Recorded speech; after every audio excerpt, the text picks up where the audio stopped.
ചിലർക്ക് ഇതിനെപ്പറ്റി അറിയത്തില്ല. സിനിമ എന്ന് പറയുന്നത് വലിയൊരു ലോകമാണ്, അല്ലെങ്കിൽ അതിനൊക്കെ എത്തിപ്പെടാൻ നിന്നെ പറ്റത്തില്ല, അങ്ങനെയൊക്കെ ഇടാനുള്ള ഉണ്ടായിരുന്നു. കാരണം ഇപ്പം എനിക്ക് ഇൻഡസ്ട്രി സപ്പോർട്ടുണ്ട്. കാരണം നമ്മളിപ്പം കടവാനായാലും കയറി ചെന്നാൽ പേശുണ്ട്. Hi, JC studio, story behind U.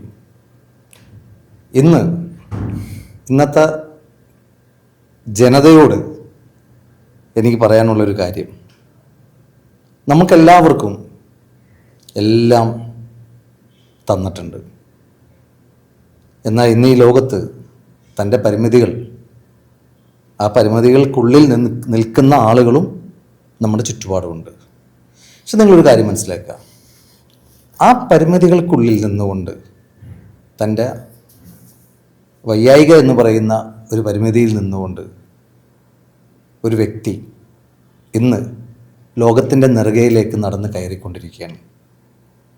അദ്ദേഹം ഒരു സിനിമ ഡയറക്റ്റ് ചെയ്യുകയും അതിനേക്കാൾ മുന്നേ ഷോർട്ട് ഫിലിംസ് അതേപോലെ പലതും ചെയ്ത് അത് അത്യാവശ്യ രീതിയിൽ ജനശ്രദ്ധ ആകർഷിക്കുകയും അതേപോലെ തന്നെ അവാർഡ് ഓറിയൻറ്റഡ് ലെവലിലേക്ക് വരെയും പോവുകയും ചെയ്തു. അദ്ദേഹത്തിൻ്റെ പരിമിതികൾ ഒരുപക്ഷെ മറ്റുള്ളവരുടെ മുന്നിൽ അത് ഏത് രീതിയിലായിരിക്കുമെന്ന് എനിക്കറിയില്ല. ആ പരിമിതികൾ തൻ്റേതായ വാഹനം, അദ്ദേഹം തന്നെയാണ് ആ വാഹനം. ആ വാഹനത്തിൻ്റെ ഇന്ധനമാക്കി മാറ്റിക്കൊണ്ടാണ് അദ്ദേഹം ഓടിക്കൊണ്ടിരിക്കുന്നത്. അദ്ദേഹത്തിലേക്ക് നമുക്ക് വരാം. കളം അറ്റ് 24 എന്ന മൂവിയുടെ director mister Rakesh. Hi Rakesh bro. എനിക്ക് ഇപ്പോൾ ബ്രോന്ന് ഞാൻ വിളിക്കുന്ന വേറൊന്നുമില്ല, നിങ്ങളെയൊക്കെ ഞാൻ കണ്ടേക്കുന്നത് എൻ്റെ കൂടെ നിൽക്കുന്ന ഒരു വ്യക്തിയായിട്ട് തന്നെയാണ്. അതുകൊണ്ടാണ് ഞാൻ പേര് വിളിക്കുന്നത്, വേറൊന്നും. അപ്പൊ രാകേഷ് ബ്രോ, ആദ്യം ഈ സിനിമ ലോകത്തേക്ക് കടന്നു വരുന്നതിന് മുന്നേ എന്തായിരുന്നു നിങ്ങളുടെ പഠനകാലം? അത്യാവശ്യം നല്ല രീതിയിൽ വിദ്യാഭ്യാസം ഒക്കെ മുന്നോട്ട് പോയിക്കൊണ്ടിരിക്കണമെന്ന് ഞാൻ അറിഞ്ഞായിരുന്നു. അപ്പൊ അതിനെ കുറിച്ചൊക്കെ ഒന്ന് ചെറുതായിട്ട് പറഞ്ഞിട്ട് നമുക്ക് സിനിമയിലേക്ക് വരാം. ഒന്ന് പറയാമോ? ഞാൻ പഠിച്ചത് എല്ലാം എൻ്റെ നാട്ടിലാണ്, പന്തളത്താണ് പഠിച്ചത്. 1 മുതൽ 7 വരെ തോന്നുന്നു സ്കൂൾ. ഓക്കെ. 8 മുതൽ +2 വരെ Pandalam NSS boys. NSS college, NSS boys college. Okay. അത് കഴിഞ്ഞിട്ട് പോളിടെക്നിക്കിന് 3 വർഷം പന്തളം പെരുമ്പിക്ക് കോളേജ്.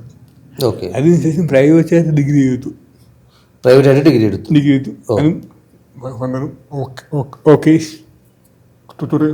കോളേജിലാണ്. ഇത് പ്രൈവറ്റായിട്ട് എടുക്കാനുള്ള കാര്യം എന്ന് വെച്ചാൽ ആ സിനിമ ഉള്ളിൽ കിടപ്പുണ്ടായിരുന്നു. സിനിമ ഉള്ളിൽ കിടക്കണം, അത് പിന്നെ വിട്ടുപോകില്ലല്ലോ.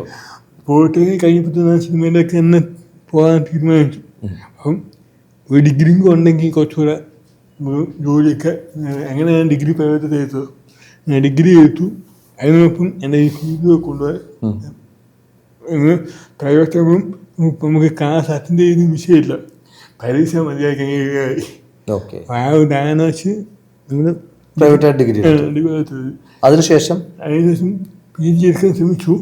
അതൊക്കെ മുമ്പിൽ അപ്പോൾ തന്നെ സിനിമ എനിക്ക് പ്രാന്ത് പിടിച്ച്. അതിനിടയിൽ എന്തോ ഷോർട്ട് ഫിലിംസ്. അതായത് ഡിഗ്രിക്ക് കയറുന്ന മുമ്പ് പോയിട്ട് കഴിഞ്ഞ് ആ വർഷം ആദ്യമായിട്ട് ഷോർട്ട് ഫിലിം ചെയ്തു. ഓക്കെ. അത് അത്യാവശ്യം സോഷ്യൽ മെസ്സേജ് എടുക്കുന്ന ഷോർട്ട് ഫിലിം ആയിരുന്നു. അത് അന്നത്തെ കാലത്ത് DV ക്യാമറ അറിയാമല്ലോ, വലിയ ക്യാമറ, കല്യാണത്തിന് ആ ക്യാമറ അന്ന് ഷൂട്ട് ചെയ്തു. ശരി.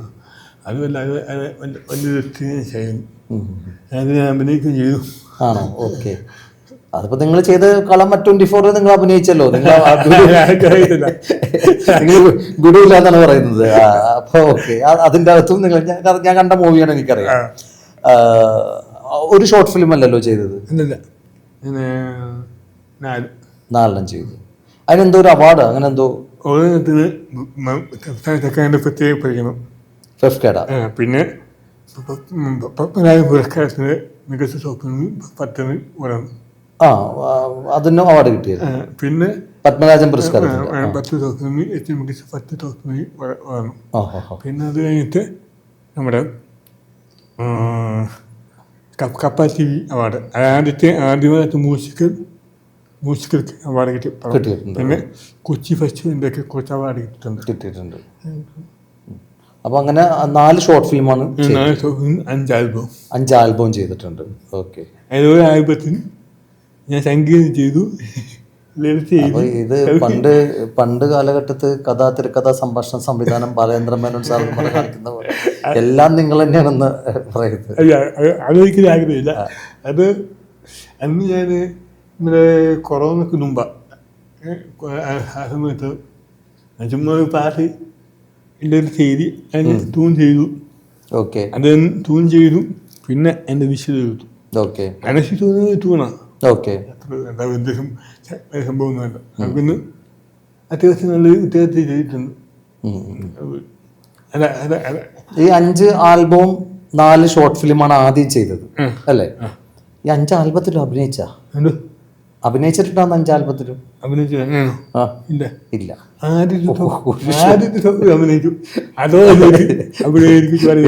വേണ്ടാന്ന് വെച്ചു. ബാക്കി 4 ഷോർട്ട് ഫിലിമിൽ 1 മാത്രമേ അഭിനയിച്ചിട്ടുള്ളൂ. ഫസ്റ്റ് ഷോർട്ട് ഫിലിം മാത്രമേ അഭിനയിച്ചുള്ളൂ. ഓക്കെ. അത് ഏത് വർഷമായിരുന്നു? 2011.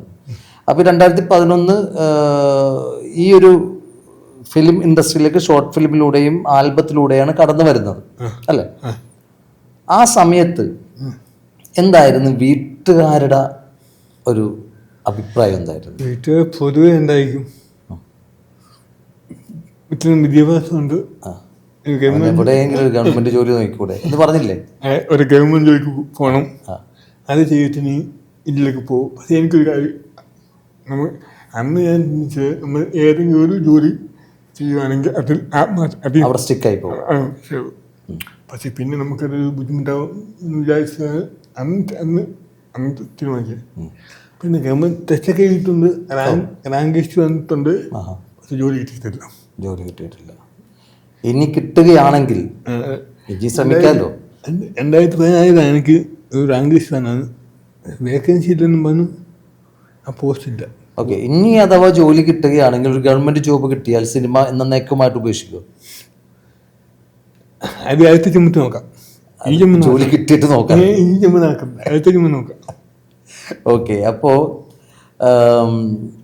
2011 അങ്ങനെ സിനിമയിലേക്ക് ഷോർട്ട് ഫിലിമും ആൽബംസും ആയിട്ടൊക്കെ വന്നു. വീട്ടുകാരുടെ പൂർണ്ണ പിന്തുണ ഉണ്ടായിരുന്നില്ല? അമ്മയുടെ പിന്തുണ ഉണ്ടായിരുന്നു. അമ്മയുടെ പിന്തുണ ഈ നിമിഷം വരെ ഉണ്ട്. പിന്നെ പൊതുവെ അച്ഛന്മാർ അറിയാമല്ലോ, അച്ഛന്മാർ. അത് അച്ഛനും ഉണ്ട്. എന്നാലും പുനഃന്ന് ഈ ജോലിക്ക് പോകും, നമ്മുടെ ലൈഫിനെ പറ്റിയൊരു ഇതുണ്ട്. അതുകൊണ്ട് വലിയ അച്ഛൻ എന്താ ചെയ്യുന്നത്? അച്ഛന് കോൺട്രാക്ട് ചെയ്യുന്നു. ഈ വർഷം 5-ാം തീയതി മരിച്ചു. കഴിഞ്ഞ വർഷം ജനുവരി. എൻ്റെ പടമൊക്കെ കണ്ടാണ് പോയത്. അപ്പൊ അച്ഛന് ഭയങ്കര ആഗ്രഹമായിരുന്നു മോൻ്റെ ഫിലിം ഒന്ന് കാണണമെന്നുണ്ട്. അതെ, അച്ഛൻ്റെ എൻ്റെ വാശിയായിരുന്നു. അച്ഛൻ എൻ്റെ പടങ്ങാൻ തിയേറ്റർ വേണമെന്ന് എൻ്റെ ഒരു പേഴ്സണൽ വാശിയുണ്ടായിരുന്നു. അത് പടം കണ്ടു, ആദ്യത്തെ പടം തിയേറ്ററിൽ കണ്ടു, ഭയങ്കര സന്തോഷം.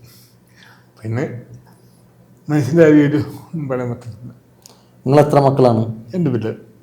2 പേര്. മൂത്തതാണോ രാകേഷ്? ഏട്ടനുണ്ട്. ഏട്ടൻ എന്താ ചെയ്യുന്നത്?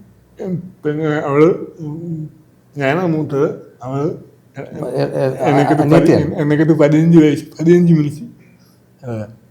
ഞങ്ങൾ ഏട്ടയാ. ഓ അത് ശരി. അവളെ 15 മിനിറ്റ്. ചെറുതാണ്. ഓക്കെ. ആള് എന്ത് ചെയ്യുന്നു? അവനിപ്പം പെണ്ണല്ലേ? കല്യാണം കഴിച്ചു. പെണ്ണല്ലേ? പെണ്ണാണ്. പെൺകുട്ടി. കല്യാണം കഴിച്ചു. പിന്നെ അവളിപ്പം സൗദി നേഴ്സാണ്. ഓ ശരി. ഓക്കെ. അവരെ പൂർണ്ണ പിന്തുണ നിങ്ങൾക്കുണ്ട്? പിന്നെ നല്ല കാര്യം. എന്തായിരുന്നു ആ ഒരു കാലഘട്ടത്തിൽ 2011 ഞാൻ സിനിമാ മേഖലയിലേക്ക് കടക്കണയാണ്, എനിക്ക് സിനിമയാണ് എൻ്റെ എന്താ പറയുക, എൻ്റെ രംഗം എന്ന് പറയുന്നത്, എൻ്റെ ഫീൽഡ് എന്ന് പറയുന്നത് സിനിമയാണ് എന്നൊരു തിരിച്ചറിവ് 2011 അത് 2010 അത് വന്ന് തുടങ്ങിയത്. അപ്പോൾ ആ 2010 കാലഘട്ടത്തിൽ നിന്ന് 2011 വന്നപ്പോഴത്തേക്കും 5 ആൽബംസും 4 ഷോർട്ട് ഫിലിമും ചെയ്യാൻ സാധിച്ചു. ഗ്യാപ്പ് ഇട്ടിട്ടു. ഓക്കെ, ഞാൻ ചോദിക്കുന്നത്, ആ വീട്ടുകാർ ഏകദേശം, അമ്മ പൂർണ്ണ പിന്തുണയുണ്ട്, പെങ്ങള് സിസ്റ്റർ പൂർണ്ണ പിന്തുണയുണ്ട്, അച്ഛൻ ചെറിയൊരു കടകട്ടിയായിരുന്നെങ്കിലും കുഴപ്പമില്ല. എന്തായിരുന്നു അയൽവാസികളായിട്ടുള്ള ആളുകൾ? അയൽവാസിയെ പറ്റി എനിക്ക് നല്ല അഭിപ്രായം. കാരണം എന്നെ അറിയാവുന്നത് എല്ലാവർക്കും അറിയാം, നമ്മുടെ ആഗ്രഹമാണ്. പിന്നെ എന്നെ ഏറ്റവും കൂടുതൽ സപ്പോർട്ട് ചെയ്യുന്ന എൻ്റെ കളിക്കൂട്ടുകാരും എന്നെ അറിയാവുന്ന സുഹൃത്തുക്കളും. ഓക്കെ. പിന്നെ ചിലർക്ക് ഇതിനെപ്പറ്റി അറിയത്തില്ല. സിനിമ എന്ന് പറയുന്ന വലിയൊരു ലോകമാണ്, അല്ലെങ്കിൽ അതിനൊക്കെ എത്തിപ്പെടാൻ നിന്നെ പറ്റത്തില്ല, അങ്ങനെയൊക്കെ ഇടാനുള്ള ആൾക്കാർ ഉണ്ടായിരുന്നു. മനസ്സിലായി. അതൊന്നും ഞാൻ ചെയ്തു പോകത്തില്ല, സമയമില്ലായിരുന്നു. മനസ്സിലായി. അങ്ങനെ 2011 ശേഷം സിനിമ എന്ന് പറയുന്ന ഒരു ഇൻഡിപെൻഡന്റ് സിനിമ ചെയ്യണം എന്നൊരു 2011 വന്നു. ഫീൽഡിലേക്ക് ഇറങ്ങി. കളമ 24 എന്ന് പറഞ്ഞ സിനിമയിലേക്ക് എത്തുന്നത് ഏത് വർഷമായിരുന്നു? കഴിഞ്ഞ വർഷം 2024. ഷൂട്ടിംഗ് അല്ല, ആ ഫിലിമിന്റെ ഒരു കോൺസെപ്റ്റ് ഉണ്ടല്ലോ, അതിനകത്തേക്ക് കിടക്കുന്നത് 2024 2022 നവംബർ 22 ഷൂട്ടിംഗ് തുടങ്ങിയത്. 2022 ഷൂട്ട് തുടങ്ങിയത്. അപ്പൊ ഓക്കെ, 2022 ഷൂട്ട് തുടങ്ങുന്നതിന് മുമ്പ് ആ സിനിമയെ കുറിച്ച്, ആ പ്രൊജക്റ്റ് ആയിട്ട് അത് ഞാൻ സത്യമായി നമ്മള് ഒരുപാട് വൈകരിപ്പ് ഒരു സിനിമ ചെയ്യുമ്പോൾ പലരും സമീപിച്ചു. അതെ, പലയിടത്തും പോയി, പലരും വിശ്വാസക്കുറവുണ്ട്. തീർച്ചയായിട്ടും അത് സ്വാഭാവികമായിട്ടുണ്ടാവുമല്ലോ. അങ്ങനെ പല ആർട്ടിസ്റ്റിനും ഇങ്ങനെ കഥ പറയുന്നുണ്ട്, അങ്ങനെ ഇതിൻ്റെ ഇടയ്ക്കൊക്കെ എല്ലാം ചെയ്യുന്നുണ്ട്. പക്ഷെ പ്രൊഡ്യൂസറിൻ്റെ ഭാഗത്ത് നമുക്കൊരു വലിയ സപ്പോർട്ട് എനിക്ക് കിട്ടാൻ അവരെ കുറ്റം പറയാൻ പറ്റില്ല. എന്നെ പ്രവർത്തനം ഇത്രയും കോടി ബന്ധ പണം ചെയ്യാൻ പറ്റുമെന്നത് ഒരു മനോഭാവമുണ്ട്. അങ്ങനെയൊക്കെ പിന്നെ നമുക്ക് വേറെ വരിയില്ലെന്ന് അങ്ങനെ ഞാൻ തന്നെ സ്വന്തമായിട്ട് ലോണൊക്കെ എടുത്ത്, ക്യാമറയൊക്കെ എടുത്ത്, ഓഫീസൊക്കെ എടുത്ത്, അതിൽ നിന്നാണ് ഒരു സിനിമ ഒരു ചെറിയ ബഡ്ജറ്റ്. ക്യാമറ സ്വന്തമായിട്ട് മേടിച്ചു? ഏത് ക്യാമറ? പാനസോണിക്കിൻ്റെ looms S1. ആ ക്യാമറ എടുത്തു. അങ്ങനെ അത് ഞാനൊരു സിനിമ ഷൂട്ട് ചെയ്തു. അങ്ങനെ 2022 സിനിമയുടെ ഷൂട്ട് സ്റ്റാർട്ട് ചെയ്യുന്നത് അല്ലേ? അപ്പൊ ആ സിനിമ സ്റ്റാർട്ട് ചെയ്യുന്നത് 2022 ജൂണിലാണ് അല്ലേ? അപ്പോ ഷൂട്ടിങ്ങിന് ഭയങ്കര ടഫായിരുന്നു. എല്ലാം പുതിയ ആൾക്കാർ. ശരിക്കും ഈ സിനിമ ഇപ്പൊ കാണാൻ 24 സിനിമ കാണുമ്പം ഒരുപാട് പോരായ്മയുണ്ട്. ടെക്നിക്കലി ഞാൻ കണ്ട മൂവിയാണ്, ഞാൻ കണ്ടതിന്റെ അഭിപ്രായം ഞാൻ ഓപ്പണായിട്ട് വിളിച്ച് പറഞ്ഞതുമാണ് രാകേഷ് ബ്രോന്റെ അടുത്ത്. അത് ശരിയാണ്, ഒരു ബിഗിനർ എന്ന നിലയിൽ അതിന് ചെറിയ കുറച്ച് ഇത്, പക്ഷെ നല്ല വേറെ ഒരു മോശമായിട്ടുള്ളൊന്നും പറയാനൊന്നുമില്ല. നല്ല രീതിയിൽ ഒരു സിനിമാക്കാരൻ എന്നത് കാണുകയാണെങ്കിൽ അത് തീർച്ചയായിട്ടും സിനിമ അങ്ങനെ വേറെ സംഭവമൊന്നുമില്ല. പക്ഷേ അത് നമുക്ക് ഒന്നാമത്തെ സാമ്പത്തികമാണല്ലോ എല്ലാത്തിൻ്റെ ആധാരം. അതിന്റെ പ്രൊഡ്യൂസർ ആരായിരുന്നു? നമ്മൾ ഒരു സുഹൃത്തായിരുന്നു പ്രൊഡ്യൂസ് ചെയ്ത്. പുള്ളിയും ഞാനും ചേർന്ന് പ്രൊഡ്യൂസ് ചെയ്തത്. അപ്പം നമ്മളത് ചെയ്തു എന്നപ്പോൾ ലൊക്കേഷനിൽ കുറച്ച് പ്രശ്നങ്ങളും കുറച്ച് കാര്യങ്ങളൊക്കെ ഉണ്ട്, സ്വാഭാവികമായിട്ടുണ്ടാവുമല്ലോ. നമ്മൾ എല്ലാ സുഹൃത്തുക്കളാണ് ചെയ്യുന്നത്. അതിൻ്റെ കൂടുതൽ അഭിപ്രായ വ്യത്യാസങ്ങളും പിന്നെ ഒരുപാട് പ്രശ്നങ്ങളുണ്ടായിരുന്നു. അതൊക്കെ ഈ സിനിമയെ ബാധിച്ചിട്ടുണ്ട്. മറ്റേ അഭിനയിക്കുന്ന ഭാഗത്ത് നിന്നും കുറച്ച് ഡിലേ വന്നു. പിന്നെ എന്താണ് പിന്നെ ഇതിൻ്റെ കഥയ്ക്ക് കൂടെ വന്നത് ഇതിൻ്റെ എഡിച്ചറും പിന്നെ ബിഞ്ചുവും പിന്നെ നമ്മുടെ DOP വിശാലും, രണ്ടുപേരും കഥയ്ക്ക് കൂടെ. എഡിറ്റിംഗ് ചെയ്തത് ഇവരാണ് ഈ സിനിമ അവസാനം വരെ ഉണ്ടായത്. ബാക്കി എല്ലാവരും ഉണ്ടെങ്കിലും ഒരു സിനിമ പുറത്തിറക്കണ്ടേ. അതിന് കൂടുതലും സപ്പോർട്ട് ഇവർ രണ്ടുപേരും. ഒരുപാട് സ്ട്രഗിൾ ചെയ്തല്ലേ ആ സിനിമ ഒന്ന് പുറത്തിറക്കാനായിട്ട്? ഒരുപാട് സ്ട്രഗിൾ ചെയ്ത് ആ സിനിമ ഒന്ന് പുറത്തിറക്കാൻ. എന്തായിരുന്നു അതിൻ്റെ ആ ഒരു ലൈഫിലെ ഏറ്റവും വലിയൊരു നമ്മളെല്ലാം ലൈഫ് നമ്മൾ സ്വപ്നം കണ്ട ലൈഫ് നമുക്ക് കിട്ടണമെങ്കിൽ നമ്മൾ ഞാൻ മനസ്സിലാക്കിയോ എനിക്ക് സപ്പോർട്ട് ഇൻഡസ്ട്രി സപ്പോർട്ട് എനിക്കില്ല ആ സമയത്ത്.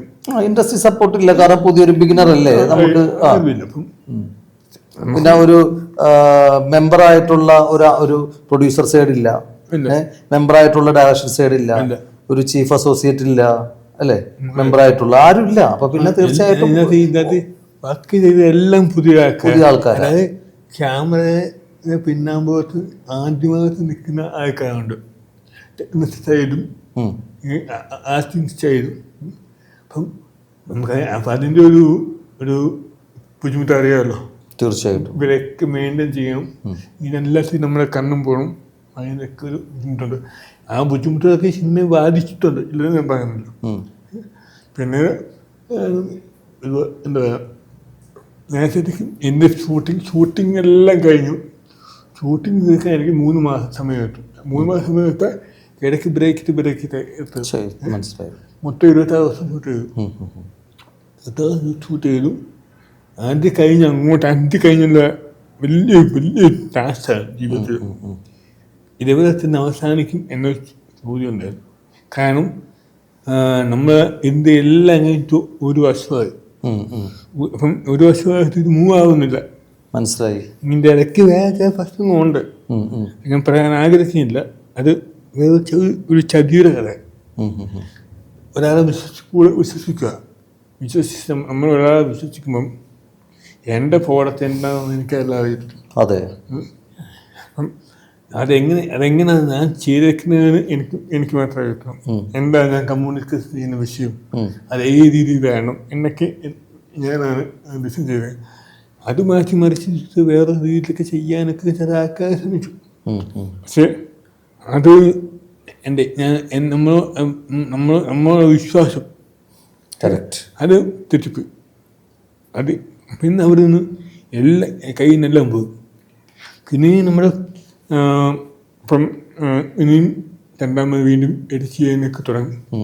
ആ സമയത്ത് നമ്മളെ സാമ്പത്തികമായിട്ടൊന്നുമില്ല, എല്ലാം കയ്യിൽ പോയി. അങ്ങനെ ഇതിൻ്റെ എഡിച്ചത് ബിഞ്ചുവും നമ്മൾ അറിയാതെ നമുക്ക് എന്തെങ്കിലും ഒന്ന് ചെയ്യണം.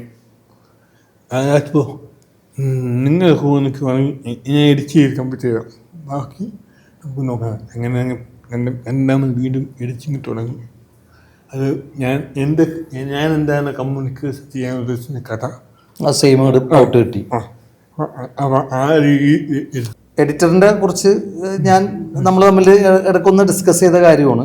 പിന്നെ DOP വിശാൽ, അതെ, എഡിറ്റർ ബിഞ്ചുവും വിശാലിൻ്റെ കള നിങ്ങൾക്ക് ചെയ്ത് നമുക്ക് റെഡിയാക്കി തന്നു. നമ്മൾ ചെറിയ സെറ്റപ്പ് ചെയ്തതാ, വലിയ ചുരിയെ കൊണ്ട് നമ്മൾ കളയൊന്നും ചെയ്തില്ല. നമ്മൾ പ്രോപ്പർട്ടി വെച്ച് നമ്മൾ എല്ലാം ചെയ്തു. അതെല്ലാം കഴിഞ്ഞു. ഫൈനൽ സ്റ്റേജ് എല്ലാം കഴിഞ്ഞ് റെഡിയായി. ഇത് കാണാൻ പാകത്ത രീതി ഔട്ടാക്കി. ഓക്കെ. ഞാൻ OTT വേണ്ടി ചെയ്ത് പടമാണ് ആ സമയത്ത്. അപ്പോൾ വേറെ വിഷയം വന്നത്, അതായത് ഇതിൻ്റെ സെൻസറിങ് വേണം. അതെ. അപ്പോൾ ഞാൻ ഇതുവരെ ഇത്രയും കംപ്ലീറ്റ് ചെയ്യാൻ വേണ്ടി എൻ്റെ അച്ഛൻ്റെയും അമ്മയും സ്വർണം പണയം വെച്ചാണ് ഇത്രയും വേറെ ഓപ്ഷൻ ഇല്ല. കയ്യിൽ നിന്ന് പോയി. സെൻസറിങ് ഇങ്ങനെ 10,000 രൂപ 50,000 രൂപ ഇങ്ങനെ പോയി. അങ്ങനെ സെൻസറിങ് എന്ത് ചെയ്യുന്ന അറിയാത്ത സമയം എൻ്റെ കയ്യിൽ നിന്ന് സിനിമ എൻ്റെ കയ്യിൽ നിന്ന് പോയ സമയത്ത് നമുക്ക് അപ്പോൾ ജീവിതത്തിലെ ഏറ്റവും പെയിൻ മൊമെൻ്റ് നമ്മൾ അനുഭവിച്ചു. വീട്ടുകാരെ പരിഹാസങ്ങൾ, കുത്തല്, ബാക്കിയുള്ള കളിയാക്കൊക്കെ കെട്ടി മടുത്ത് ഒരു വർഷമായി ഇന്ത്യയുടെ സിനിമ എപ്പോൾ ഇറക്കുമെന്നൊക്കെ കളിയാക്കി നീ ചോദിച്ച ആൾക്കാരുണ്ട്. നമുക്ക് ഒന്നും ചെയ്യാൻ പറ്റില്ല. അങ്ങനെ ആ സമയത്ത് ഞാൻ രാത്രി ഫാന് ജീവിതം അവസാനിക്കാൻ തീരുമാനിച്ചു. ഒറ്റ ദിവസം ഉണ്ടാകും. ഫാന് മുണ്ടും കുരുക്കി ഇങ്ങനെ പിടിച്ചു. താഴത്ത് ഇങ്ങനെ പിടിച്ചു. ഇങ്ങനെ പിടിച്ചിട്ട് നീ എൻ്റെ മുന്നിൽ വരികയില്ല, എൻ്റെ ജീവിതം സിനിമയ്ക്ക് വേണ്ടി എൻ്റെ ജീവിതം നശിപ്പിച്ചു എന്ന് തോന്നുന്നുണ്ടായി. ആ സമയത്ത് ഇങ്ങനെ പിടിച്ച് ഇനി ആരുമില്ല, മുന്നോട്ട് വയ്ക്കാൻ ആരുമില്ല. ആ സമയത്ത് ഞാൻ ജസ്റ്റ് ആലോചിച്ചിട്ട് ഫോൺ നോക്കി. ഫോണിങ്ങനെ നോക്കി വന്നിട്ട് പെട്ടെന്ന് നമ്പർ എൻ്റെ കണ്ണിൽ കൊടുത്തു. ഫോൺ നോക്കിയപ്പം മന്ത്രി സജി ചെയ്യുന്ന നമ്പർ.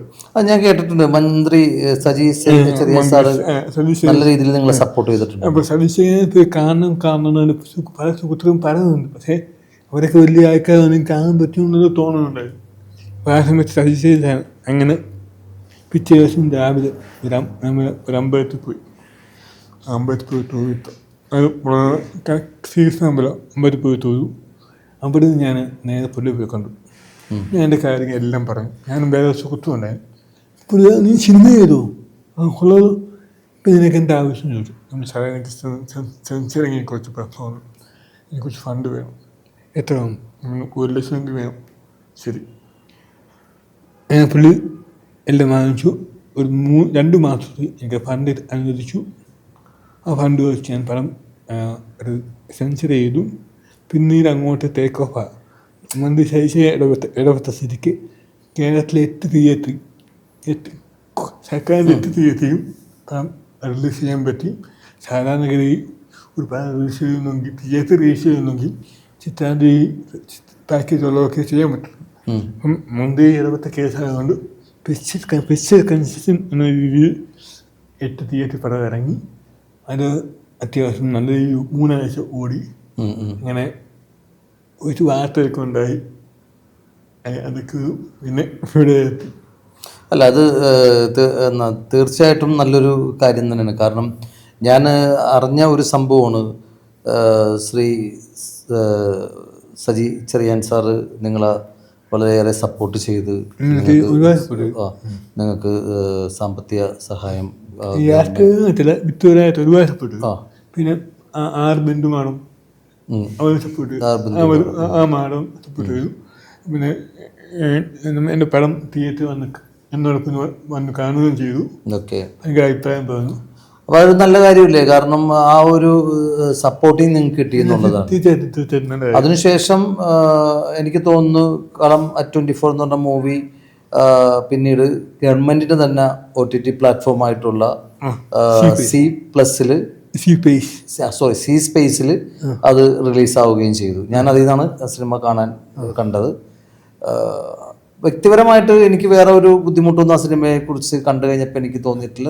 ചെറിയ ഒരു പരിമിതികൾ ഉണ്ടായിരുന്നു.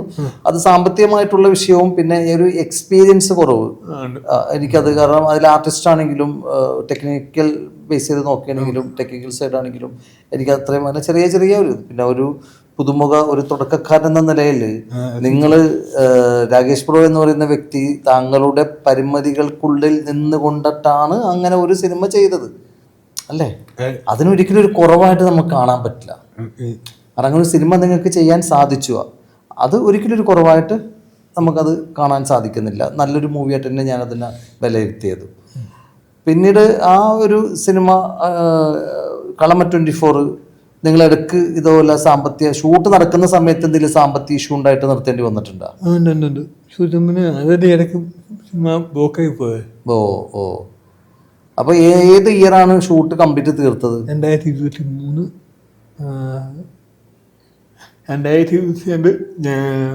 ഒക്ടോബർ 22 നവംബർ 22 ഷൂട്ട് തുടങ്ങി.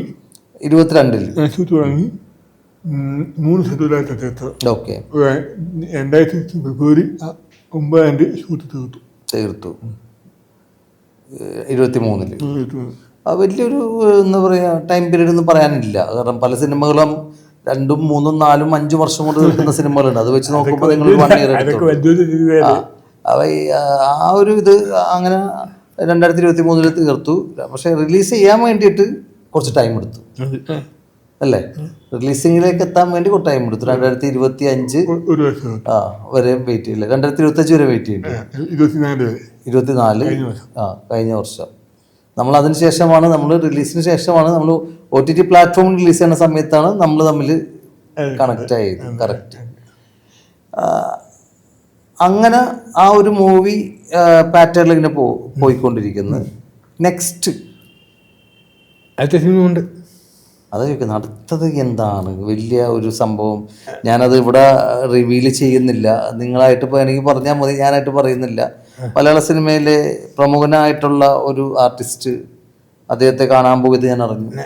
മലയാള സിനിമയിലെ പ്രമുഖ ആർട്ടിസ്റ്റിന്റെ കഥ വന്നിട്ടുണ്ട്. ഒന്നല്ല 2, 3, 4 ആർട്ടിസ്റ്റുകളോട് കഥ പറഞ്ഞു. അവരൊക്കെ ഏകദേശം കഥ പറയാൻ സാധിച്ചു. അത്യാവശ്യം നല്ല രീതിയിലുള്ള റെസ്പോൺസ് നിങ്ങൾക്ക് കിട്ടിയിട്ടുണ്ട്. അവര് ചെയ്യാം എന്നുള്ള രീതിയിലുള്ള ഇതിലാണ് പോയിക്കൊണ്ടിരിക്കുന്നതെന്ന് ഞാൻ അറിഞ്ഞു. അത് നല്ലൊരു കാര്യം തന്നെയാണ്. അപ്പൊ അത് ഈ വർഷം തന്നെ ഉണ്ടാകുമോ? ദൈവം അനുഗ്രഹിക്കുകയാണെങ്കിൽ, അല്ലെങ്കിൽ നമുക്ക് യോഗമുണ്ടെങ്കിൽ തീർച്ചയായിട്ടും നമുക്ക് അത്രേ ഉള്ളൂ. അത് ഷൂട്ട് നടക്കാൻ വേണ്ടി ജഗദീശ്വരനോട് ഞാനും കൂടി പ്രാർത്ഥിക്കുന്നു. കാരണം നിങ്ങൾ വരണം, ഇനിയും ഒരുപാട് സിനിമകളിലേക്ക് വരേണ്ട ഒരാൾ തന്നെയാണ്. എന്താണ് അടുത്ത ലക്ഷ്യം എന്ന് പറയാൻ പറ്റുമോ? നല്ല സിനിമ ചെയ്യുക. സിനിമ മാത്രമേ ഉള്ളൂ ലക്ഷ്യം, അല്ലാണ്ട് ജീവിതത്തിൽ വേറെ എന്തെങ്കിലും? കല്യാണം എന്നുള്ളതല്ല ഞാൻ പറയുന്നത്, നമുക്ക് പാർട്ട് ഓഫ് ഇതാണ് കല്യാണം എന്ന് പറയുന്നത്. അടുത്ത ലക്ഷ്യം എന്നാൽ ഇപ്പൊ ഞാൻ ചെയ്യുന്ന സിനിമ, അടുത്ത സിനിമ ചെയ്യുന്നതും എൻ്റെ മനസ്സിൽ വേറെ കുറച്ച് സിനിമകളുണ്ട്, ഒരു സംഭവമുണ്ട്. അതിലേക്ക് എന്തോ യാത്ര തുടങ്ങണം. അത് നമുക്ക് എക്സ്പീരിയൻസ് വേണം, കുറച്ച് സിനിമ എക്സ്പീരിയൻസ് വേണം. അതിനുശേഷമേ നമുക്ക് ഞാൻ കണ്ട ഒരു സിനിമയിലേക്ക് എനിക്ക് എത്താൻ പറ്റുള്ളൂ. അതിന് യാത്ര ഞാൻ തുടങ്ങും. ഏതെങ്കിലും ഒരു പർട്ടിക്കുലർ ആർട്ടിസ്റ്റ്, ഇന്ന ആർട്ടിസ്റ്റിനെ വെച്ചിട്ട് എനിക്കൊരു സിനിമ ചെയ്യണമെന്ന് ഭയങ്കര ആഗ്രഹമുണ്ട്, ഇന്നൊരു ആർട്ടിസ്റ്റിനെ വെച്ചിട്ട്, അങ്ങനെ ഒരു ആർട്ടിസ്റ്റ് നിങ്ങളുടെ മനസ്സിലുണ്ടോ? ആരാണ് അങ്ങനെ ഒരു ആർട്ടിസ്റ്റ്? ആഗ്രഹിക്കട്ടെ. അങ്ങനെ ആണെങ്കിൽ ഏതാണ് ആ ആർട്ടിസ്റ്റ്? ഏറ്റവും വലിയ ആഗ്രഹിക്കുന്നത് മോഹൻലാൽ, ലാലേട്ടനും നമ്മുടെ മമ്മൂട്ടി. അവർ രണ്ടുപേരെയും ആരെങ്കിലും ഒരാളെങ്കിലും വെച്ചിട്ട് സിനിമ ചെയ്യണമെന്നുള്ളത് അത് ഓക്കെ, അത് ഞാൻ സമ്മതിച്ചു.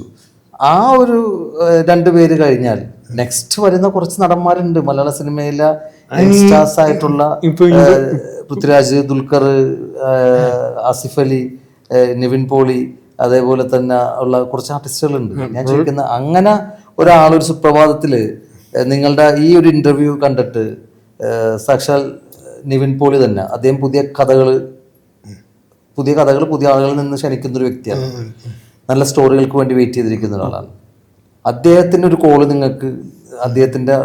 കോള് നിങ്ങൾക്ക് വന്നാൽ അതിന് പറ്റിയൊരു സ്റ്റോറി നിങ്ങളുടെ കയ്യിലുണ്ട്? കയ്യിൽ ഓൾറെഡി റെഡിയാണ്.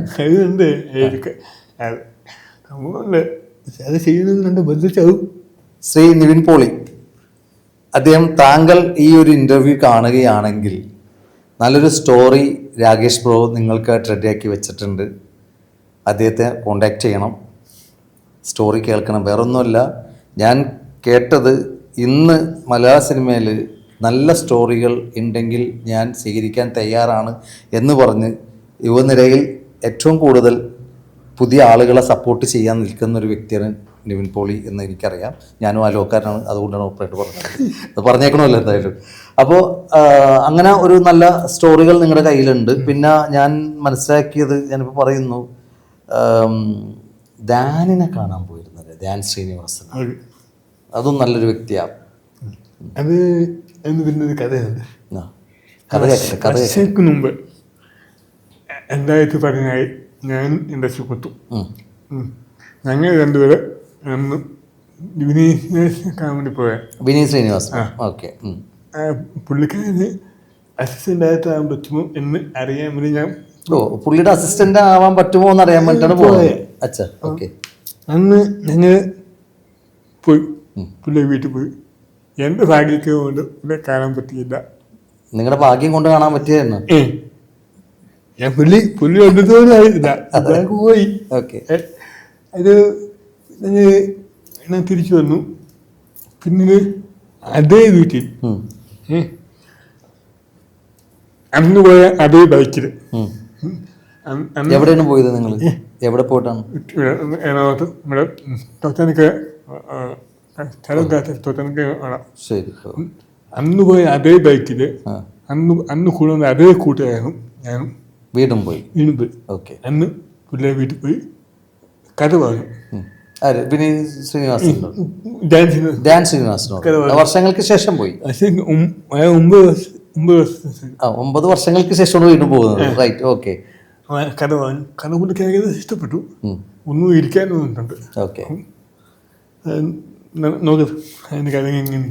ഓക്കെ. നടക്കണം. നമുക്ക് നടക്കണം എന്നുള്ളതാണ്. കാരണം സമൂഹത്തിൽ എല്ലാം തികഞ്ഞവരായിട്ട് ബേസിക്കലി നോക്കണമെങ്കിൽ ആരുമില്ല തന്നെ പറയും. പലർക്കും പല പ്രശ്നങ്ങളുമുണ്ട്. പക്ഷെ ആ പ്രശ്നങ്ങളിൽ പെട്ടുപോകുന്നവരാണ് ഒട്ടുമിക്ക ആൾക്കാർ. ആ പ്രശ്നങ്ങളിൽ തന്നെ അയ്യോ എനിക്ക് അങ്ങനെയാണെന്നും പറഞ്ഞ് നിൽക്കുകയാണ്. പക്ഷെ ആ പ്രശ്നങ്ങളെ, തൻ്റെ പരിമിതികളെ അതിജീവിച്ച വ്യക്തികളാണ് വിജയം കൈവരിച്ചിട്ടുള്ളത്. അങ്ങനത്തെ ഒരു വ്യക്തിയാണ് നിങ്ങൾ. വെരി സിമ്പിളായിട്ടുള്ള കാര്യമല്ലേ?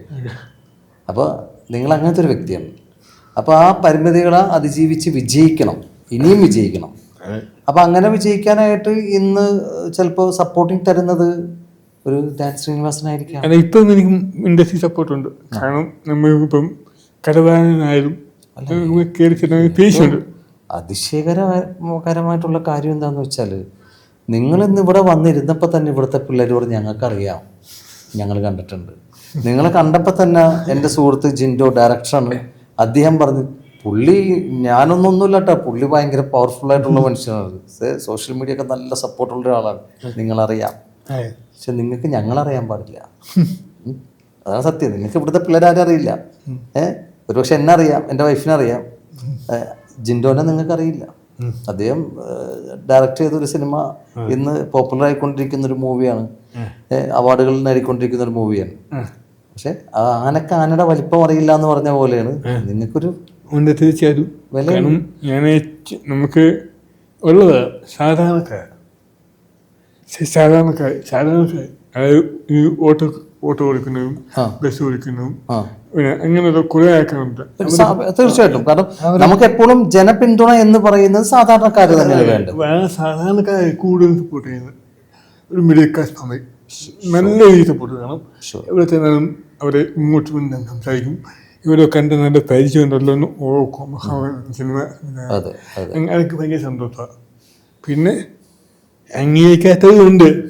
അല്ല, അത് ജനം എന്ന് പറയുന്നത് പല വിധമാണല്ലോ. കാരണം അങ്ങനെ സിനിമ എനിക്കെന്തോ എൻ്റെ മനോഭാവത്തിൽ അയക്കാറുണ്ട്. പക്ഷേ ഞാനിപ്പോൾ ചെയ്ത സിനിമക്കും അത് അങ്ങനെ കണ്ടാൽ മതി.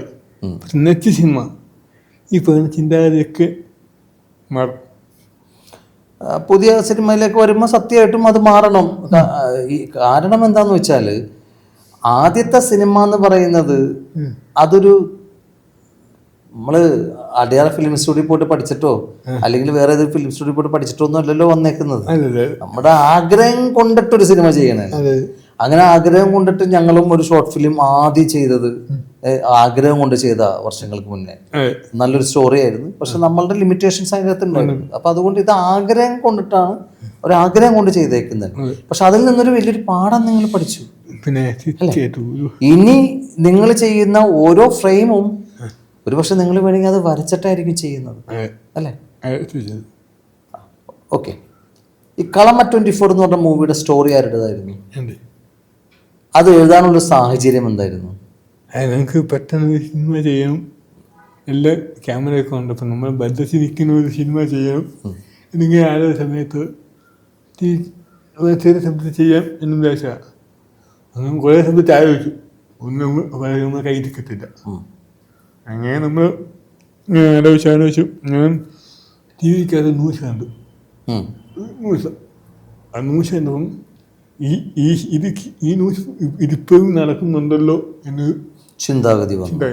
അപ്പോൾ ഇതിന് ബേസ് ചെയ്ത് സംഭവം ചെയ്യാം. അങ്ങനെയാണ് അതിനെ ബേസ് ചെയ്ത് ഞാൻ സംഭവം ആലോചിക്കുന്നു. അങ്ങനെ ആ സ്റ്റോറി പക്ഷേ 2 ആഴ്ച എഴുതിയ സ്റ്റോറി. 2 ആഴ്ച എഴുതിയ അതായത് പെട്ടെന്ന് ഷൂട്ടിങ് ആക്കാൻ ഒരു ആവേശം കൊണ്ട് ചെയ്തു പോകാൻ. ചെയ്തതാണ്. ബാക്കി സമയത്തൊക്കെ ചെയ്ത കൃത്യമുണ്ട്. ഇത് ഞാൻ 2 ആഴ്ച കൊണ്ട് പെട്ടെന്ന് എഴുതി. അപ്പൊ അങ്ങനെ ആ ഒരു സ്റ്റോറി നിങ്ങൾ റൈറ്റ് ചെയ്തു. ആ സ്റ്റോറി ആദ്യം നമ്മൾ സംഭവം ചെയ്യുമ്പോൾ ആ സംഭവം ആദ്യം നിങ്ങൾ ഒരാൾക്ക് അത് വായിക്കാൻ കൊടുക്കുകയോ വായിച്ച് കേൾപ്പിക്കുകയോ ചെയ്യുമല്ലോ. ആദ്യം നിങ്ങളത് ആരോടാണ് പറഞ്ഞത്? എന്റെ സുഹൃത്തുക്കളോട്. എന്തായിരുന്നു സുഹൃത്തുക്കളുടെ റിപ്ലൈ? പറഞ്ഞു. പിന്നെ അത് അപ്പോഴും സിനിമയാക്കണം എന്നുള്ള ആഗ്രഹം കൊണ്ട് തന്നെയാണ് സ്റ്റോറി ചെയ്തേക്കുന്നത്. പക്ഷെ അത് സിനിമയാക്കാനുള്ളൊരു സാമ്പത്തികം അപ്പോഴും ഇല്ലല്ലോ. ഇല്ല. അതിന് നമ്മളെ സുഹൃത്തുമായി ചെറിയൊരു പ്രൊഡ്യൂസർ കിട്ടി. ചെറിയ പടം ചെയ്യാൻ പോവാ, എന്തെങ്കിലും ഒരു സഹായം ഇത്ര ബദ്ധിച്ചാവുന്നത് ചെറിയ പ്രതീക്ഷ ചെയ്യുന്നത് ശരി ഇഷ്ടപ്പെട്ടു. അങ്ങനെ പുള്ളി നല്ല മനസ്സോട് പുള്ളി വന്നു. പിന്നെ ആർട്ടിസ്റ്റുകൾ പിന്നെ അവസാനം വന്ന് പറഞ്ഞാൽ കയ്യിൽ നിന്ന് പോയി. സാമ്പത്തികം നമ്മൾ വിചാരിക്കുന്നത് സിനിമ എന്ന് പറയുന്നതാണ്. അപ്പൊ പിന്നെ പുള്ളിയുടെ പ്രശ്നമുണ്ട്. പുള്ളി പിന്നെ ബുദ്ധിമുട്ടിക്കായ പിന്നെ ഞാൻ സ്വന്തമായി തീരത്തെടുത്തു. ഇത് അവസാന നിമിഷമേ പുള്ളി അവസാന നിമിഷമേ കൂടെ ഉണ്ടായിരുന്നു കേട്ടോ, എല്ലാ കാര്യത്തിലും. പ്രൊഡ്യൂസർ ഉണ്ടായിരുന്നു, കൂടെ ഉണ്ടായിരുന്നു. രാകേഷ് ബ്രോ, നിങ്ങൾ ട്വിൻസ് ആണെന്ന് പറഞ്ഞു. ട്വിൻസ് അല്ലേ? പെങ്ങളും രാകേഷ് ബ്രോ, സിസ്റ്ററും രാകേഷ് ബ്രോ ആണുള്ളത്. ആദ്യം രാകേഷ് ബ്രോ ജനിച്ച് 15 മിനിറ്റ് കഴിഞ്ഞിട്ടാണ് പെങ്ങൾ. 15 മിനിറ്റാ സെക്കൻഡോ? സെക്കൻഡ്സ് കഴിഞ്ഞപ്പോഴാണ് പെങ്ങൾ കുഞ്ഞുണ്ടെന്ന് അറിഞ്ഞതും. ഓ, ആദ്യം അന്ന് സ്കാനിങ് ഒന്നുമില്ലല്ലോ. ഓ, അപ്പം ഡോക്ടർ എന്നെ ഇങ്ങനെ എടുക്കുന്ന കൂട്ടത്തിലാണ് അടുത്തൊരു കുഞ്ഞു കൊണ്ട് പെട്ടെന്ന് വലിച്ചെടുത്തു. ഓഹോ ഹോ ഹോ ഹോ എന്നാണ് പറയുന്നത്. എന്നാണ് പറയുന്നത്. അപ്പോൾ 2 മക്കളാണ്. ആ ജനിച്ച് ആ കാലഘട്ടങ്ങളിൽ തന്നെ തനിക്കൊരു വയ്യായിക ഉണ്ടെന്നുള്ള കാര്യം വീട്ടുകാർക്ക് അറിയായിരുന്നു? അറിയായിരുന്നു.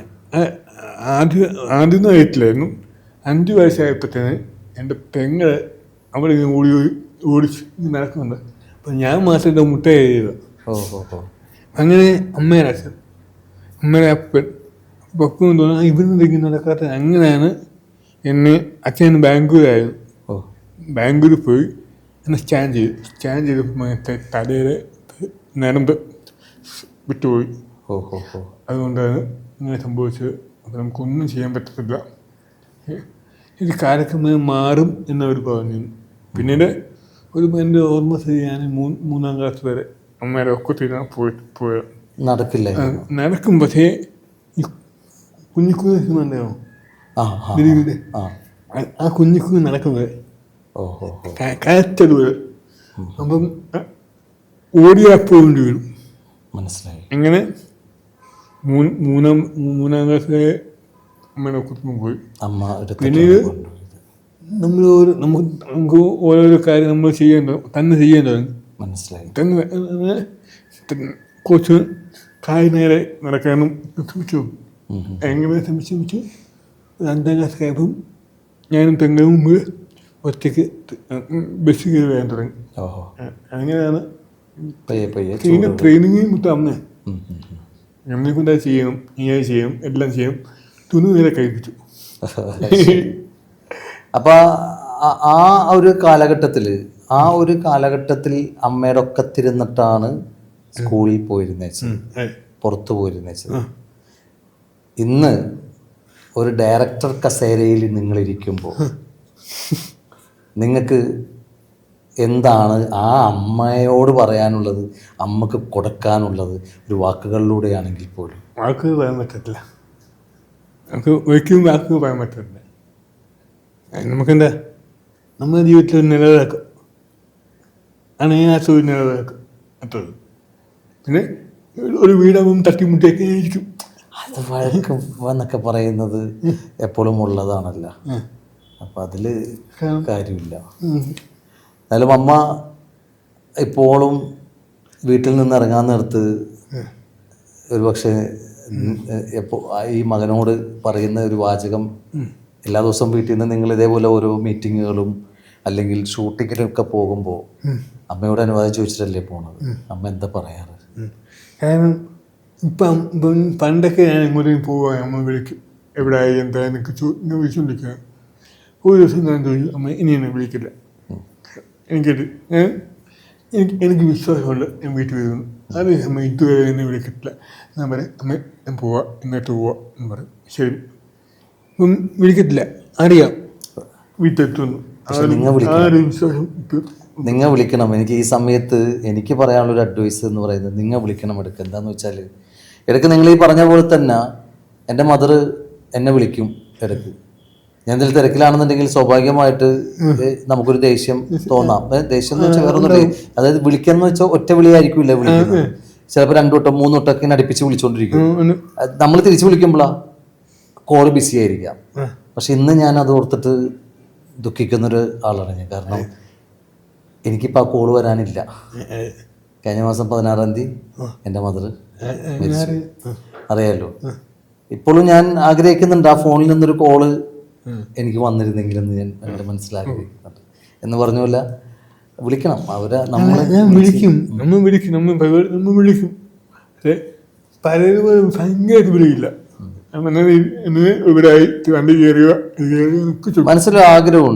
ഒരാഗ്രഹം ഉണ്ടാവുമല്ലോ. ആ അമ്മക്ക് കൊടുക്കാൻ പറ്റിയ ഏറ്റവും വലിയൊരു ഗിഫ്റ്റ് എന്തായിരിക്കും? നിങ്ങൾ എന്താണ് ആഗ്രഹിക്കുന്നത്? അമ്മക്ക് അങ്ങനെ ഒരു ഗിഫ്റ്റ് കൊടുക്കാൻ നിങ്ങൾക്കൊരു സാഹചര്യം ദൈവം എത്തിച്ചു തരാം. ദൈവം എനിക്ക് ആഗ്രഹമുണ്ട്. ദൈവം കലാശിക്കുകയാണെങ്കിൽ നമ്മൾ എല്ലാം അനുകൂലമായിട്ട് വരുവാണെങ്കിൽ ഉറപ്പായിട്ടും അത് ഞാൻ നിർവഹിക്കും. ഇപ്പം ഏറ്റവും വലിയ പ്രശ്നം ഞാൻ കല്യാണം കഴിക്കണം. അതിനിപ്പോൾ ഏറ്റവും വലിയ പ്രശ്നം. ഞാൻ കല്യാണം കഴിക്കാനോ മാനസികാവസ്ഥ അല്ല. ഇപ്പം ഞാനിപ്പം അതിനൊക്കെ ഒരു മാനസികാവസ്ഥ വേണം. നമുക്ക് സിനിമാ ജീവിതത്തിൽ മുന്നോട്ട് കൊണ്ടുപോകണം. പിന്നെ അതൊക്കെ നമ്മൾ തീരുമാനിക്കുമ്പോൾ ആവുന്നു എൻ്റെ ഒഴിക്കും എല്ലാം വഴി നടക്കുന്നു. അല്ല, തീർച്ചയായിട്ടും നടക്കാവുന്ന കാര്യങ്ങളൊക്കെ തന്നെ ഉള്ളൂ. ഇന്നത്തെ ഒരു അവസ്ഥ നിങ്ങൾക്ക് ഇവിടം വരെ എത്താൻ സാധിച്ചില്ലേ? നിങ്ങളൊരു 5-ാം ക്ലാസ്സിൽ പഠിക്കുന്ന സമയത്തോ നിങ്ങൾ ഒരു 8-ാം ക്ലാസ്സിൽ പഠിക്കുന്ന സമയത്തോ നിങ്ങൾ ചിന്തിക്കുന്നുണ്ടോ നിങ്ങൾക്ക് ഇവിടം വരെ ഇങ്ങനെ ഒരു സമൂഹത്തിൽ ഇന്ന് അറിയപ്പെടുന്നൊരു വ്യക്തിയായിട്ട് മാറി? ഇന്ന് സമൂഹത്തിൽ അറിയപ്പെടുന്നൊരു വ്യക്തിയായിട്ട് മാറി നിങ്ങൾ, അല്ലേ? ഇന്ന് മാറിയില്ലേ? ഇന്ന് അറിയപ്പെടുന്ന ഒരു വ്യക്തി. നിങ്ങൾ എവിടെ പോയാലും നിങ്ങളെ തിരിച്ചറിയുന്ന ആൾക്കാരുണ്ട്. ഓർമ്മയുണ്ടോ? നമ്മളന്ന് ലുലുവിന്റെ അവിടെ നിന്ന് മീറ്റ് ചെയ്തു. ആ ലുലുവിന്റെ അവിടെ നിന്ന് മീറ്റ് ചെയ്തപ്പോൾ കുറെ കുട്ടികൾ വന്നിട്ട് അവിടെ പുറയിൽ നിന്ന് നിങ്ങളോടൊന്ന് സംസാരിക്കാൻ വേണ്ടിയിട്ടായിരുന്നു. പക്ഷെ നമ്മളവിടെ അന്ന് സംസാരിച്ചുകൊണ്ടിരിക്കുന്നുണ്ടായിരുന്നു ആ കുട്ടികൾ നിങ്ങളെ തന്നെ നോക്കി നിൽക്കുന്നത്. കുറച്ച് സ്റ്റുഡൻസ് ആണ് അവർക്ക് വരെ നിങ്ങളെ തിരിച്ചറിയാൻ സാധിച്ചു. ഞാൻ വർഷങ്ങളായിട്ട് മലയാള സിനിമ ഇൻഡസ്ട്രിയിലുണ്ട്, എന്നെ ആരും തിരിച്ചറിയല്ല. തീർച്ചയായിട്ടും ആ സെക്യൂരിറ്റി പുള്ളി നിങ്ങളെ വന്ന് നിങ്ങളോട് സംസാരിച്ച് എനിക്കറിയാം സാറിനെ. അപ്പൊ ഞാൻ ചോദിക്കുന്നത്, അന്ന് നിങ്ങളത് പ്രതീക്ഷിച്ചിട്ടുണ്ടോ നിങ്ങൾക്ക് ഇത്രയും വളരാൻ പറ്റുമെന്ന്? ഒരിക്കലും പ്രതീക്ഷ സിനിമ സംവിധാനം ആഗ്രഹമുണ്ടായിരുന്നു. പക്ഷെ ഇത്രയും വലിയ ഇതൊന്നും ആവുമെന്ന് പ്രതീക്ഷിച്ചിട്ടില്ല. അപ്പൊ അത്രയും ദൈവം നിങ്ങൾക്ക് എത്തിച്ചു തന്നിട്ടുണ്ടെങ്കിൽ അടുത്തത് നിങ്ങൾക്ക് ഇനി അങ്ങോട്ട് എത്തിച്ചു തരും. അത് ഉറപ്പായിട്ടുള്ള കാര്യം. യേശു ബ്രോ, ജീവിതത്തിൽ നമുക്ക് പ്രണയം തോന്നിയിട്ടുണ്ട്. ആദ്യമായിട്ട് തോന്നുന്നത് ചിലപ്പോൾ നമ്മുടെ അമ്മേനോടായിരിക്കാം. പിന്നീട് അതങ്ങനെ വളർന്ന് വരും. ഇപ്പം നേരത്തെ കല്യാണത്തിനെ കുറിച്ച് എന്നോട് പറഞ്ഞു. ആഗ്രഹമുണ്ട് കല്യാണം കഴിക്കണം, എന്നാലും കല്യാണം കഴിക്കണമെന്ന് പറഞ്ഞു. നമുക്ക് പാർട്ട്ണർ വേണ്ടേ? പാർട്ട്ണർ വേണം, തീർച്ചയായിട്ടും വേണം. അപ്പോൾ എനിക്ക് ചോദിക്കാനുള്ള കാര്യം, പ്രണയിച്ചിട്ടുണ്ടോ? പ്രണയമുണ്ടോ? അല്ലെങ്കിൽ പ്രേമം അങ്ങനെ വല്ലതുണ്ടോ? പ്രണയമൊന്നും നമുക്കാരും പ്രണയിക്കാമല്ലോ, അതിനാരും അനുമതി വേണ്ടല്ലോ. നമുക്കാരെയും പ്രണയിക്കാം. പിന്നെ എനിക്ക് ഐശ്വര്യറായിനെ വരെ ഞാൻ പ്രണയിച്ചിട്ടുണ്ട്. അവരനും അതെനിക്ക് ചോദിക്കേണ്ട കാര്യമില്ല, സത്യം തന്നെയാണ്. പക്ഷെ ഞാൻ നിങ്ങളുടെ കാര്യം ചോദിക്കുന്നത്, എനിക്ക് എൻ്റെ ഒരു പറഞ്ഞു, ഞാൻ അറിഞ്ഞിട്ടുണ്ട് താങ്കളൊരു പെൺകുട്ടിയുമായിട്ട് അഗാധമായ പ്രണയത്തിലാണെന്ന്. സത്യമാണോ? ഒരിക്കലില്ല. ഞാൻ ആ പെൺകുട്ടിയുടെ പേര് വേണമെങ്കിൽ ഞാൻ ഇവിടെ പറയാം. ഞാൻ ഞാൻ വേണമെങ്കിൽ ഇപ്പൊ ഇവിടെ ഈ ആളുകളുടെ മുന്നിലേക്ക് ഞാൻ ആ പെൺകുട്ടിയുടെ പേര് ഞാൻ പറയാം. അത് ഞാൻ പറയുന്നതിനേക്കാളും നല്ലത് ഞാൻ ചോദിക്കുന്നത് ആ പ്രണയം അത് നിങ്ങൾ എത്രത്തോളം ആ പ്രണയത്തിന് ആത്മാർത്ഥമായിട്ട് നിങ്ങൾ കാണുന്നുണ്ട്? നിങ്ങൾ ആ പെൺകുട്ടിയെ കല്യാണം കഴിക്കുമോ? ഞാൻ പ്രണയിച്ചു കഴിഞ്ഞ് സിനിമയെ നിങ്ങൾ പ്രണയിച്ചോ? സിനിമയെ കല്യാണം കഴിക്കാൻ പറ്റില്ലല്ലോ. ഇല്ല ഇല്ല, സിനിമയെ കല്യാണം കഴിക്കാൻ പറ്റില്ല, ഒരിക്കലും പറ്റില്ല. അപ്പൊ നിങ്ങൾ കല്യാണം കഴിക്കണമെന്ന് ആഗ്രഹിക്കുന്നുണ്ട്, നിങ്ങൾക്കൊരു പാർട്ട്ണർ വേണം എന്നും ആഗ്രഹമുണ്ട്. പ്രണയം ചെറുതായിട്ടൊരു മണം, ചെറുതായിട്ടല്ല, ഞാനിപ്പോഴും പറയുന്നത് എനിക്കറിയാം ആ പ്രണയം ആരാണെന്നുള്ളത്. എൻ്റെ അടുത്ത് കളിക്കല്ലേ മോനെ ദിനേശ.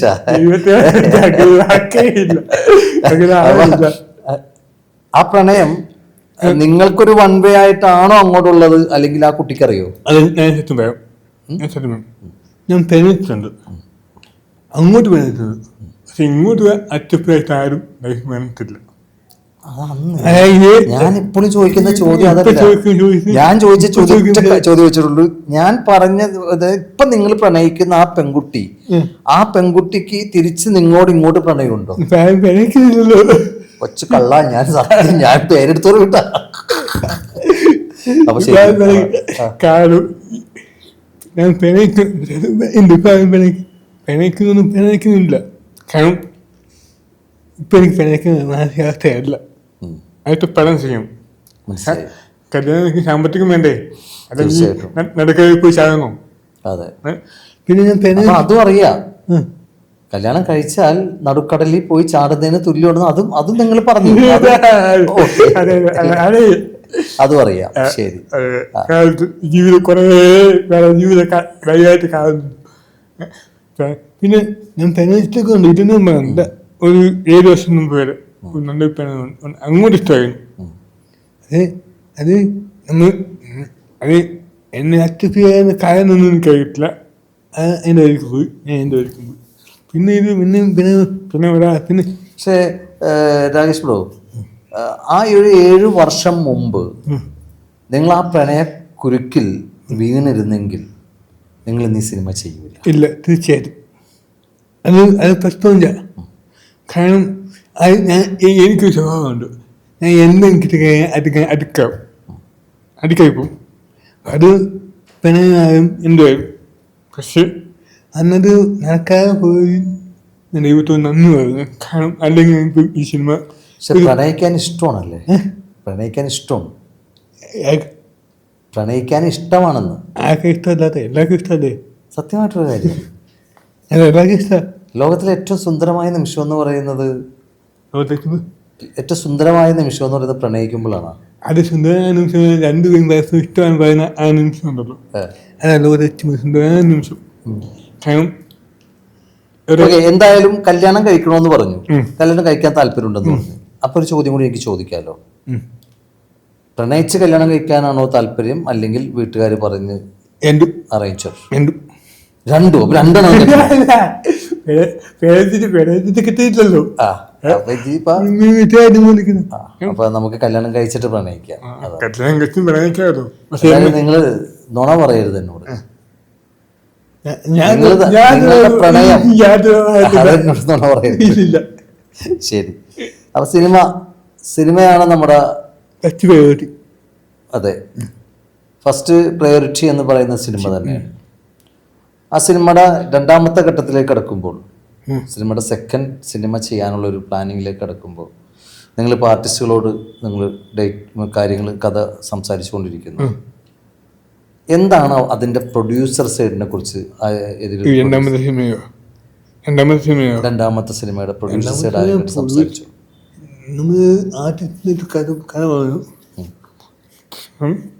പ്രൊഡ്യൂസർ ഓൾമോസ്റ്റ് സെറ്റാണ്. പക്ഷേ കൈകാര്യപ്പോയി തേങ്ങയാണ് സിനിമ. സത്യം. എന്തെങ്കിലും അഭിപ്രായ വ്യത്യാസം ഉണ്ടായാൽ അത് ഇങ്ങോട്ട് വേണ്ടിട്ട് അത് കൺഫേമായിട്ടില്ല. ആദ്യം ചെയ്ത സിനിമ എന്ന് പറയുന്നത് ഒരു ലോ ബഡ്ജറ്റ് മൂവിയാണ്. അത് നിങ്ങൾ നിങ്ങളുടെ സുഹൃത്തും കൂടി പ്രൊഡ്യൂസ് ചെയ്തു അല്ലേ? രണ്ടാമത് നിങ്ങൾ ചെയ്യാൻ പോകുന്ന സിനിമ എന്ന് പറയുന്നത് അത് എത്രത്തോളം ഒരു ബഡ്ജറ്റിലേക്ക് നിങ്ങൾ പോകുമെന്നാണ് വിചാരിക്കുന്നത്? അത്യാവശ്യം നല്ലൊരു ബഡ്ജറ്റിലേക്ക് പോകും. അപ്പോൾ കഥ എന്ന് പറയുന്നത് ഒരു ഫാമിലി ഓഡിയൻസിനെ മാത്രം അല്ലെങ്കിൽ ത്രില്ലിംഗ് ആണോ?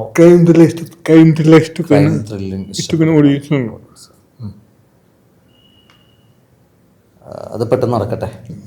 കാരണം എന്നാലേ എനിക്കും അതിൻ്റെ അകത്തൊക്കെ വർക്ക് ചെയ്യാൻ പറ്റുള്ളൂ. നമ്മൾ പ്രതീക്ഷ അതല്ലേ. നമ്മുടെ പരിമിതികൾക്കുള്ളിൽ നിന്നിട്ടാണ് ഇന്ന് ഒരു മൂവി ഡയറക്റ്റ് ചെയ്യുകയും 4 ഷോർട്ട് ഫിലിമും 5 ആൽബംസും ചെയ്യാൻ സാധിച്ചത് അല്ലേ? ഇതേപോലെ കഴിവുകൾ ഉണ്ടായിട്ടും തന്നെ കൊണ്ട് സാധിക്കില്ല എന്ന് വിചാരിച്ച് നിൽക്കുന്ന പല ആളുകളും നമ്മുടെ സമൂഹത്തിലുണ്ട്. പരിമിതികളുള്ള പല ആളുകളും. അവരോടായി രാജേഷ് ബ്രോക്ക് എന്താണ് പറയാനുള്ളത്? എനിക്ക് 2 കാര്യം പറയാനുണ്ട്. ഒന്നാമത്തെ, എൻ്റെ സാഹചര്യം ആയിരിക്കത്തില്ല മറ്റൊരു വ്യക്തിയുടെ സാഹചര്യം. ഇപ്പം ഞാൻ എൻ്റെ സാഹചര്യത്തിൽ എനിക്ക് ഒരുപാട് പരിമിതികളുണ്ടായിരുന്നു.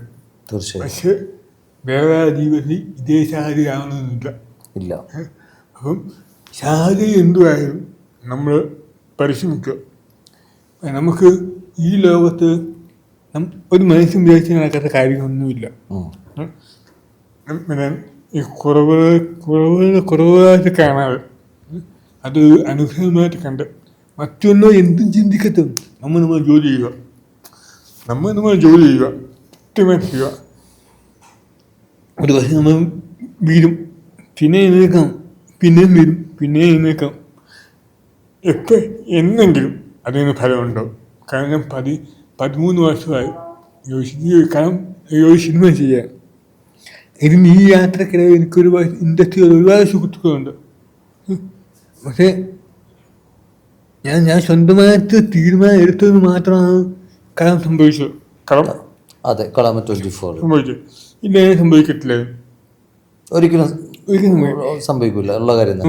നമുക്ക് സ്വന്തമായിട്ട് തീരുമാനത്തിൽ ഉറച്ചു നിൽക്കാം. അവിടെ നമുക്ക് എന്ത് പ്രതിസന്ധി എന്നാലും പിന്നോട്ട് പോകലും നമുക്ക് മാക്സിമം കൊടുക്കുക. ബാക്കി പ്രകൃതി നമുക്ക് തിരിച്ചു തരും. Right, correct. അതൊരു ഒരു വലിയൊരു കാര്യം തന്നെയാണ്. ഞാനത് ചോദിക്കാൻ കാരണം എന്താണെന്ന് വെച്ചാൽ, പല ആളുകളെയും എനിക്കറിയാം, ഇതേപോലെ പല പരിമിതികൾക്കുള്ളിൽ നിന്ന് ബുദ്ധിമുട്ടുന്ന അറിയാവുന്നുണ്ടല്ലോ. പക്ഷെ അവരെല്ലാം ഒന്നാമത്തെ കാര്യം എന്താണെന്ന് വെച്ചാൽ, പാരൻസ് വരെ അവർക്കൊരു സപ്പോർട്ടിങ് കറക്റ്റായിട്ട് അവരെ കൊണ്ട് ചെയ്യാമെന്ന് വിചാരിച്ചാൽ പോലും അയ്യോ എൻ്റെ മോന് പറ്റില്ല, എൻ്റെ മോക്ക് പറ്റില്ല എന്ന് പറയുന്ന ഒരു കാലഘട്ടം കൂടിയാണ് ഈ വക കേസ് കെട്ടിൽ. അതുകൊണ്ടിട്ട് ഞാൻ ചോദിച്ചതാണ്. അതിനൊരു കാരണമുണ്ട്.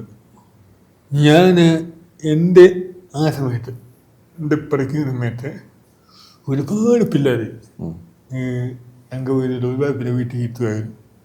വീട്ടിൽ പോലോകം കാണിക്കാതെ വീട്ടിൽ ഇരുത്തുന്ന കുറേ അമ്മമാരും ഒക്കെ ഞാൻ കണ്ടിട്ടുണ്ട്. അപ്പോൾ എൻ്റെ അമ്മ അങ്ങനെ ചെയ്തായിരുന്നെങ്കിലോ? ഓക്കെ, എൻ്റെ മോന് കുറവുണ്ട്, മറ്റു മുമ്പ് എനിക്ക് നാടകം വയ്യ, അല്ലെങ്കിൽ അവനെ കളിയാക്കി എനിക്ക് നാടകം വയ്യ എന്ന് എൻ്റെ അമ്മ ചിന്തിച്ചായിരുന്നെങ്കിലോ ഇന്നിവിടെ ഇരിക്കില്ല. ആ സ്വന്തം നമ്മുടെ കുഞ്ഞാണ്, നമ്മുടെ കുഞ്ഞ. അവൻ എന്തു ആയിക്കോട്ടെ, എങ്ങനെ ആയിക്കോട്ടെ, അവനെ ലോകത്ത് ഈ ഫോൺ ലോകത്തൊക്കെ വിടുക. അവന് എൻ്റെ അമ്മ എനിക്ക് തന്ന ഒരു പാഠം, എന്നെക്കൊണ്ട് ചെയ്യാൻ പറ്റുന്ന കാര്യങ്ങളിലൊന്ന് ചെയ്യാം ഒറ്റയ്ക്ക്. അത് നീ ചെയ്യണം, ഒറ്റ വാക്ക് ഞാൻ പാലിച്ചു. പക്ഷെ വേറൊരു മോശമായ രീതിയിലോ ഒന്നിനും പോകാൻ പാടില്ല. അത് ഞാൻ ഇപ്പം പാലിക്കുന്നുണ്ട്.